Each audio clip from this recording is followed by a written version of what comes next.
menyeimbangkan kehidupan Anda.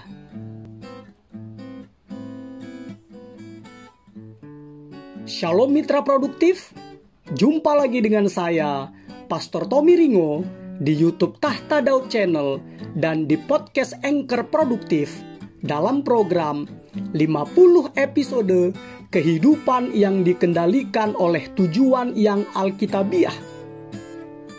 Untuk apa kita ada di dunia ini?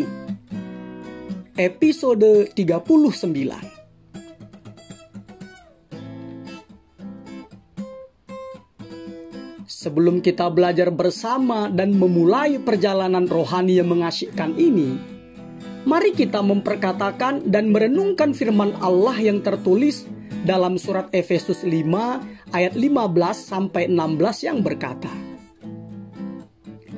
"Karena itu, perhatikanlah dengan saksama bagaimana kamu hidup. Janganlah seperti orang bebal, tetapi seperti orang arif. Dan pergunakanlah waktu yang ada, karena hari-hari ini adalah jahat." Juga firman Allah yang tertulis dalam surat 2 Petrus 3 ayat 17b yang berkata, "Karena itu waspadalah, supaya kamu jangan terseret ke dalam kesesatan orang-orang yang tak mengenal hukum, dan jangan kehilangan peganganmu yang teguh."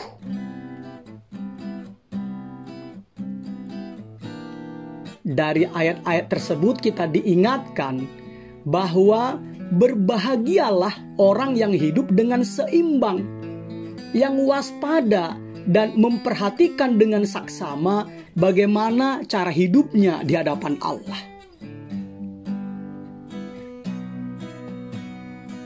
Dalam perhelatan akbar Olimpiade musim panas, ada satu pertandingan yang disebut pentathlon, yaitu perlombaan 5 kegiatan olahraga sekaligus yang dipertandingkan, yaitu menembak, anggar, menunggang kuda, berlari di lintas alam, dan berenang. Sasaran pertandingan pentathlon ini adalah berhasil dalam kelima perlombaan yang dipertandingkan, bukan hanya 1 atau 2 perlombaan. Begitu juga dengan tujuan hidup Anda. Kehidupan Anda adalah pentathlon dari 5 tujuan hidup Anda, dan keseimbangannya harus dijaga. Mitra produktif, tujuan hidup ini dapat diringkas dalam hukum yang terutama yang tertulis di dalam Markus 12 ayat 30-31 dan amanat agung Yesus yang tertulis dalam Matius 28 ayat 19 sampai ke 20, yaitu 1. Kasihilah Tuhan Allahmu dengan segenap hatimu. Ini berarti Anda direncanakan untuk kesenangan Allah. Jadi tujuan Anda adalah mengasihi Allah melalui penyembahan. 2. Kasihilah sesamamu manusia seperti dirimu sendiri. Ini berarti Anda dibentuk untuk melayani. Jadi tujuan Anda adalah menunjukkan kasih kepada orang lain atau sesama melalui pelayanan. 3. Pergilah, jadikanlah semua bangsa muridku. Ini berarti Anda dibentuk untuk suatu misi. Jadi tujuan Anda adalah berbagi, memberitakan pesan Allah melalui penginjilan. 4. Baptislah mereka dalam nama Bapa dan Anak dan Roh Kudus. Ini berarti Anda diciptakan untuk menjadi keluarga Allah. Jadi tujuan Anda adalah berhubungan dengan gerejanya melalui persekutuan. Dan 5. Ajarlah mereka melakukan segala sesuatu yang telah kuperintahkan kepadamu. Ini berarti Anda diciptakan untuk menjadi serupa dengan Kristus. Jadi tujuan Anda adalah bertumbuh dewasa rohani melalui pemuritan.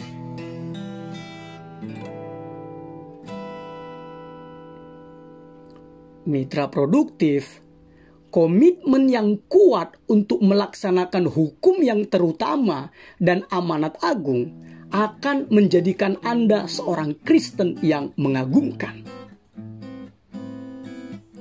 Memang, menjaga kelima tujuan dengan seimbang tidaklah mudah. Karena kita semua cenderung untuk terlalu menekankan tujuan-tujuan yang paling kita sukai dan mengabaikan yang lainnya. Gereja dan pemimpin Kristen juga melakukan hal yang sama. Gereja atau pemimpin gereja cenderung digerakkan oleh karunia gembalanya, bukan oleh 5 tujuan Allah melalui gerejanya. Tetapi Anda dapat menjaga kehidupan Anda tetap seimbang dan berada pada jalurnya dengan menjadi bagian dari sebuah kelompok kecil yang dapat meminta pertanggungjawaban dari Anda, yang dengan secara teratur mengevaluasi kesehatan rohani Anda, yang mencatat kemajuan Anda dalam jurnal pribadi, dan mewariskan apa yang Anda pelajari kepada orang lain, baik itu melalui tulisan maupun melalui media-media sosial yang ada seperti YouTube, Facebook, Instagram, Twitter, menulis buku, menulis di blogspot, dan lain sebagainya.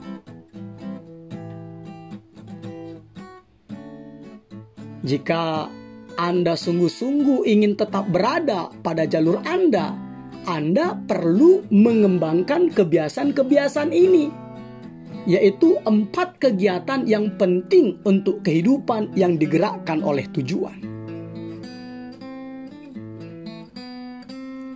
Pertama, bicarakanlah dengan seorang partner rohani atau kelompok kecil rohani Anda.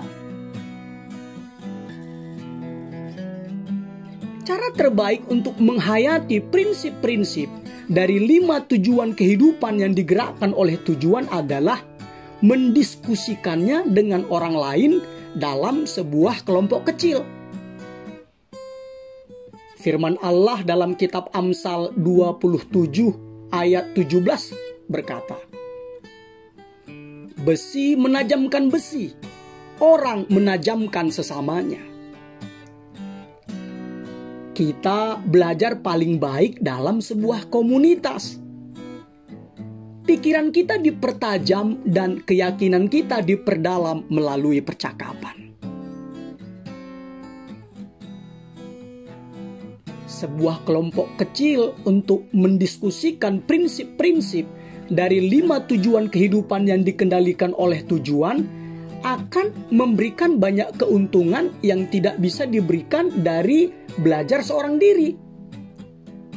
Kenapa? Karena dalam kelompok kecil, Anda dapat memberi dan menerima umpan balik tentang apa yang sedang Anda pelajari. Anda dapat mendiskusikan contoh-contoh kehidupan nyata. Anda bisa saling mendoakan, saling menguatkan, memberi semangat dan dukungan ketika mulai menjalani kelima tujuan ini. Ingatlah, kita dimaksudkan untuk tumbuh bersama, bukan sendiri-sendiri.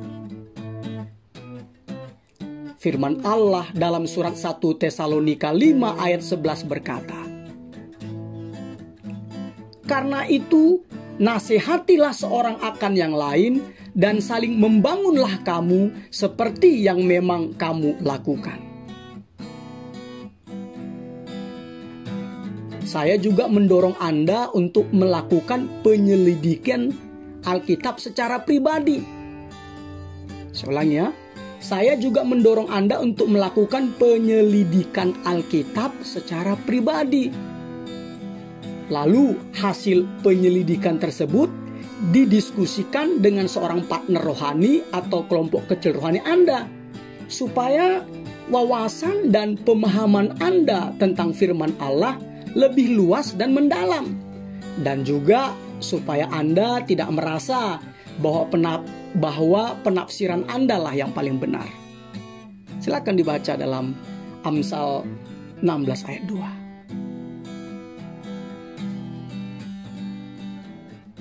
Kedua, lakukanlah spiritual check up atau pemeriksaan rohani secara teratur. Cara terbaik berikutnya untuk menyeimbangkan kelima tujuan dalam kehidupan Anda adalah mengevaluasi diri sendiri secara berkala, secara periodik. Allah memberikan apresiasi untuk kebiasaan mengevaluasi diri ini. Setidaknya ada 5 kali dalam Alkitab kita diperintahkan untuk menguji dan memeriksa kesehatan rohani kita sendiri. Itu tertulis dalam Ratapan 3 ayat 40, 1 Korintus 11 ayat 28, 1 Korintus 11 ayat 31, 2 Korintus 13 ayat 5, dan Galatia 6 ayat 4. Firman Allah dalam surat 2 Korintus 13 ayat 5 berkata, "Ujilah dirimu sendiri, apakah kamu tetap tegak di dalam iman? Selidikilah dirimu, apakah kamu tidak yakin akan dirimu bahwa Kristus Yesus ada di dalam diri kamu? Sebab jika tidak demikian, kamu tidak tahan uji." Mitra produktif, untuk menjaga kesehatan fisik, kita perlu melakukan medical check up atau pemeriksaan kesehatan jasmani secara rutin untuk dapat melihat hasil dari tanda-tanda vital tubuh kita, seperti tekanan darah, temperatur, berat badan, dan sebagainya. Begitu juga untuk kesehatan rohani Anda. Anda perlu secara teratur memeriksa kelima tanda vital rohani Anda, yaitu apa? Penyembahan, persekutuan, pertumbuhan karakter, pelayanan, dan misi Anda. Nabi Yeremia menasihati kita dalam kitab Ratapan 3 ayat 40. Marilah kita menyelidiki dan memeriksa hidup kita dan berpaling kepada Tuhan.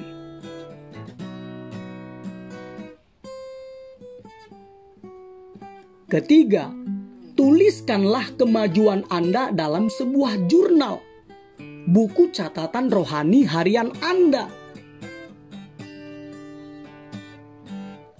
Cara terbaik berikutnya lagi untuk memperkuat kemajuan Anda dalam menyelesaikan 5 tujuan Allah untuk kehidupan Anda adalah mencatat dalam buku jurnal rohani Anda. Mencatat. Ini bukanlah catatan harian tentang kejadian-kejadian, melainkan catatan tentang pelajaran-pelajaran hidup yang tidak ingin Anda lupakan dan juga Anda ingin membagikannya kepada orang lain. Firman Allah dalam surat Ibrani 2 ayat 1 berkata, "Karena itu harus lebih teliti kita memperhatikan apa yang telah kita dengar, supaya kita jangan hanyut di bawah arus." Kita ingat apa yang kita catat. Menulis membantu memperjelas apa yang Allah lakukan dalam kehidupan Anda. Dawson Trotman, pendiri organisasi The Navigators, berkata, "Pikiran-pikiran terurai dengan sendirinya ketika melewati jari-jarimu." Ada banyak contoh dalam Alkitab bagaimana Allah memerintahkan umatnya untuk mencatat dalam jurnal rohani. Salah satu contohnya adalah Musa dalam kitab Bilangan 33 ayat 2a. Musa menuliskan perjalanan mereka dari tempat persinggahan ke tempat persinggahan sesuai dengan titah Tuhan. Untunglah Musa tidak malas menuliskannya, sehingga kita memperoleh pelajaran-pelajaran hidup yang penuh kuasa dari kitab Keluaran. Haleluya!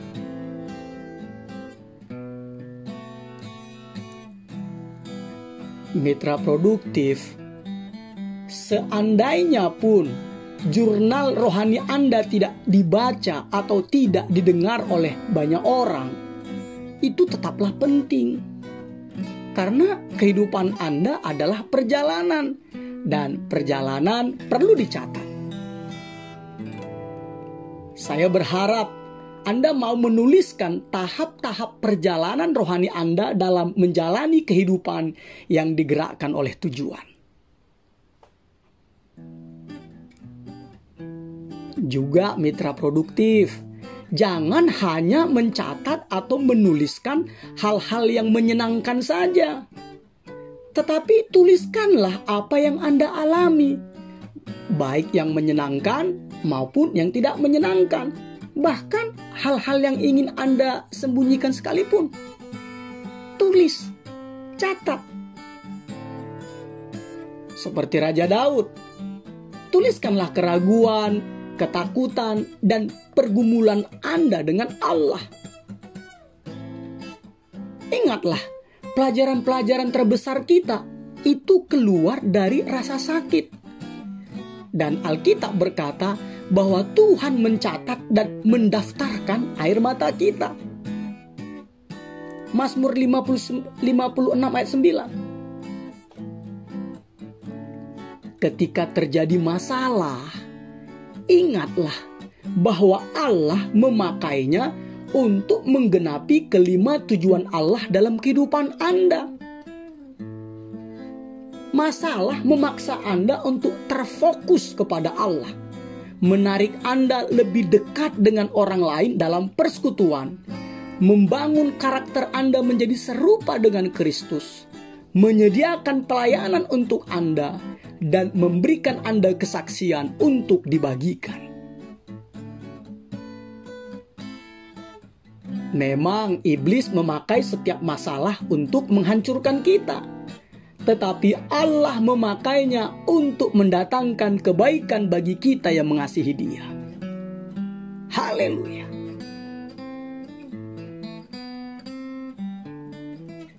Di tengah suatu pengalaman yang menyakitkan, pemazmur berkata dalam kitab Mazmur 102 ayat 19.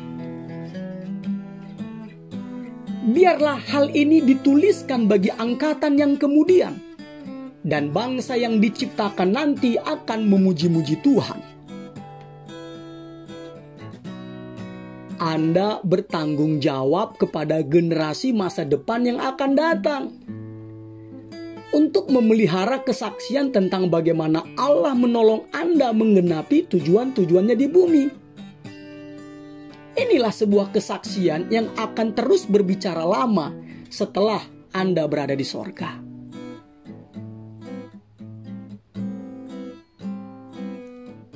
Keempat, teruskanlah apa yang Anda ketahui kepada orang lain. Jika Anda ingin terus bertumbuh, cara terbaik untuk belajar lebih banyak lagi adalah meneruskan apa yang telah Anda pelajari. Firman Allah dalam kitab Amsal 11 ayat 25 berkata, siapa banyak memberi berkat, diberi kelimpahan. Siapa memberi minum, ia sendiri akan diberi minum. Mereka yang meneruskan pengertian-pengertian yang didapatnya akan menerima lebih banyak lagi dari Allah.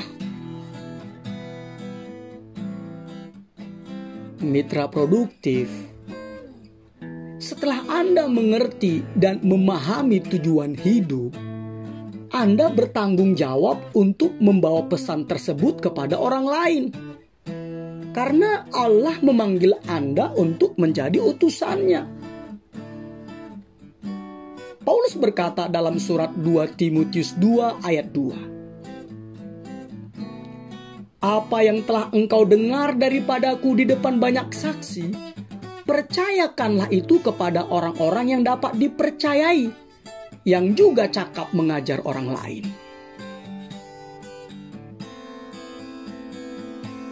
Dalam podcast di YouTube dan di Anchor, saya telah meneruskannya kepada Anda apa yang diajarkan orang lain kepada saya tentang tujuan hidup.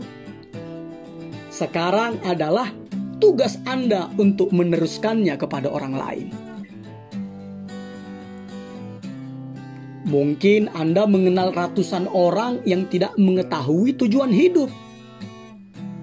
Bagikanlah kebenaran-kebenaran ini kepada anak-anak, teman-teman, tetangga-tetangga, dan rekan-rekan bisnis atau rekan-rekan kerja Anda, baik itu dengan menceritakannya kembali maupun membagikan podcast ini.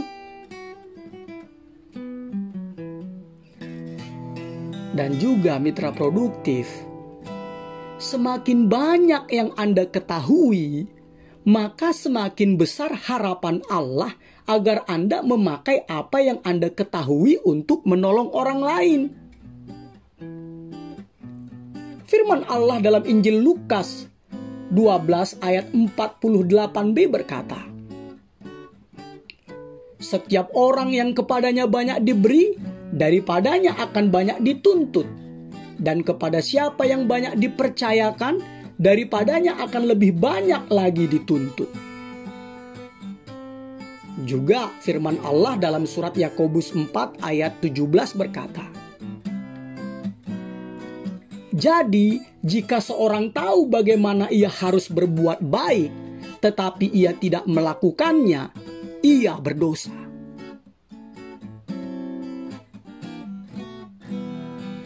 Memang, pengetahuan menambah tanggung jawab.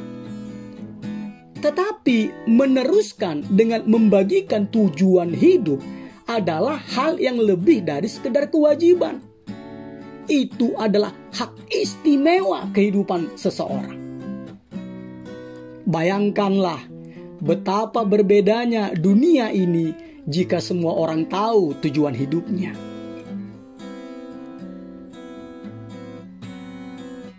Alasan mengapa kita meneruskan dengan membagikan apa yang kita pelajari adalah untuk kemuliaan Allah dan untuk perluasan kerajaannya di bumi ini. Pada malam sebelum disalibkan, Yesus melaporkan kepada Bapanya dalam Injil Yohanes 17 ayat 4. Aku telah mempermuliakan engkau di bumi dengan jalan menyelesaikan pekerjaan yang engkau berikan kepadaku untuk melakukannya. Pada saat Yesus menaikkan doa ini, Yesus belum mati karena dosa-dosa kita. Jadi, dalam tanda kutip, pekerjaan apa yang telah diselesaikannya?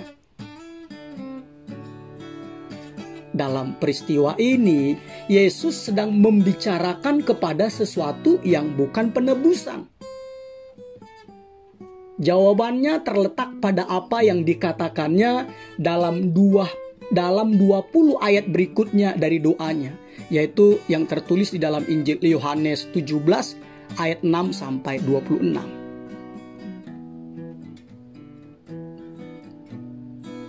Yesus memberitahukan Bapanya apa saja yang telah dilakukannya selama 3 tahun terakhir, yaitu menyiapkan murid-muridnya hidup untuk tujuan-tujuan Allah. Dan juga Yesus menolong mereka untuk mengenal dan mengasihi Allah. Inilah yang disebut dengan penyembahan. Mengajarkan mereka untuk saling mengasihi. Inilah yang disebut dengan persekutuan. Mengajarkan firman Allah sehingga mereka bisa bertumbuh dewasa. Inilah yang disebut dengan pemuridan. Menunjukkan kepada mereka bagaimana melayani. Inilah yang disebut dengan misi. Ini yang disebut dengan pelayanan. Dan mengutus mereka pergi untuk memberitahukan orang lain. Inilah yang disebut dengan misi. Yesus memberikan contoh suatu kehidupan yang memiliki tujuan. Dan dia juga mengajarkannya kepada orang lain bagaimana menjalaninya. Itulah pekerjaan yang membawa kemuliaan kepada Bapa.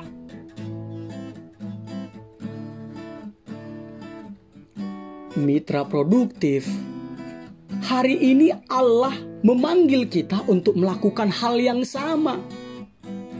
Allah tidak hanya ingin agar kita menjalani tujuan-tujuannya, melainkan juga Allah ingin agar kita menolong orang lain melakukan hal yang sama. Allah ingin supaya kita memperkenalkan Yesus kepada orang-orang, membawa mereka ke dalam persekutuannya, menolong mereka bertumbuh dewasa, dan menemukan tempat pelayanan mereka, dan kemudian mengutus mereka untuk menjangkau orang lain juga. Inilah kehidupan yang memiliki tujuan.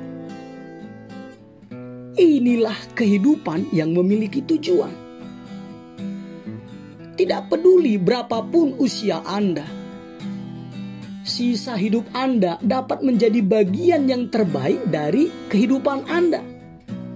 Dan Anda dapat memulai hidup dengan tujuan hari ini. Anda dapat memulai hidup dengan tujuan hari ini.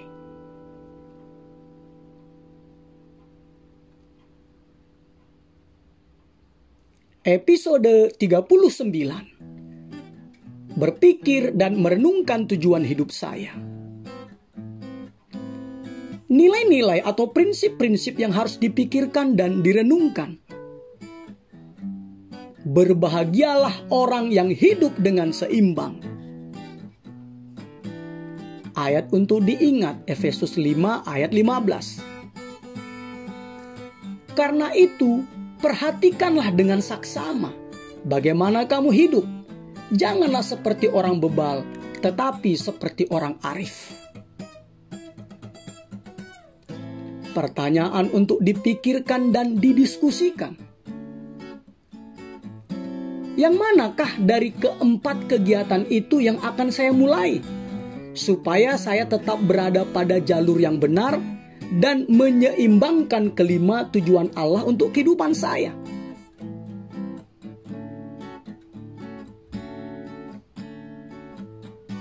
Immanuel, Allah menyertai kita mitra produktif. Amin.